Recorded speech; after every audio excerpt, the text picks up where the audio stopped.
Hello everyone. Today we are going to talk about Chinese festivals. Are you familiar with Chinese festivals? How many traditional festivals are there in Chinese culture? Do you know the stories behind those traditional festivals? Which festivals do you like most? All of those questions are what you are so interested in, right? So first of all, let's introduce the teaching objectives. Number 1, to get familiar with Chinese festivals. Number 2, to get familiar with the customs and the purposes of those festivals. Number 3, to get to know their role and the significance in Chinese culture. The next one is to get to know the differences and the similarities between Chinese and Western festivals. As we know, there are 2 different calendars in China, solar calendar and the lunar calendar. Most of the Chinese festivals are based on lunar calendar, which can be traced back to the Xia and the Shang dynasties. Different from solar calendar that is based on the positions of the sun in the 4 seasons and widely used in today's world.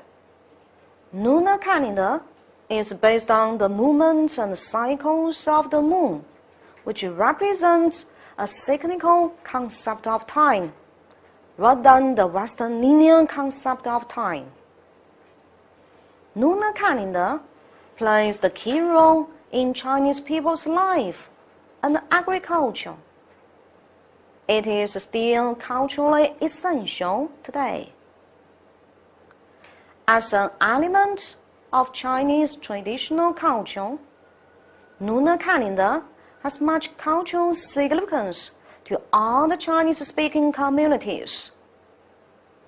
Lunar calendar is correlated with the 4 seasons. Some traditional Chinese festivals, 5 elements, metal, wood, water, fire, and earth, and the Chinese zodiac. It determines the dates for the Chinese traditional festivals and helps people to choose or find a lucky and auspicious day for any important activities such as a wedding, traveling, and a grand opening ceremony. The Spring Festival, Chinese New Year, Lantern Festival, Tomb Sweeping Day, Dragon Boat Festival, Double Sevens Festival, and Mid-Autumn Festival, the Double Nines Festival, and the Winter Solstice are all based on the Chinese lunar calendar. Also, it is the key reference for the agricultural production. After talking about lunar calendar, let's take a look at the other calendar used in today's China, solar calendar.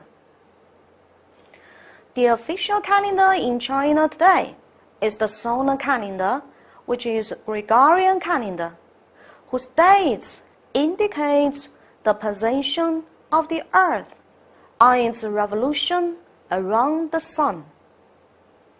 Since the lunar cycle does not coincide exactly with seasonal changes, and this discrepancy resulted in the development of a solar calendar, which is on the basis of sunrise and sunsets, and the cyclical changes in the relation of the Earth's position to the sun.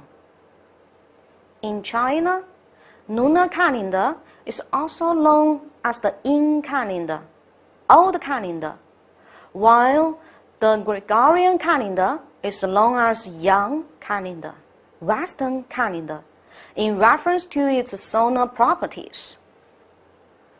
The Gregorian calendar, proclaimed by Pope Gregory XIII and took effect in February 1582, is today's internationally accepted civil calendar. Until the 1911 revolution, The Gregorian calendar, solar calendar, was adopted by the nascent Republic of China, but the general populace continued to use the lunar calendar at the same time. Nowadays, in China, solar calendar is used for day-to-day activities, business affairs, and public holidays, such as Women's Day, Chinese Labor Day, Children's Day, anniversary of the founding of the Chinese Communist Party, Army Day of the Chinese People's Liberation Army, National Day, and so on. As we know, as the most commonly used calendar around the world today, solar calendar has 12 months, which are unrelated to the moon's phases. 11 of the 12 months have either 30 or 31 days, while the second month, February, has only 28 days during the regular years.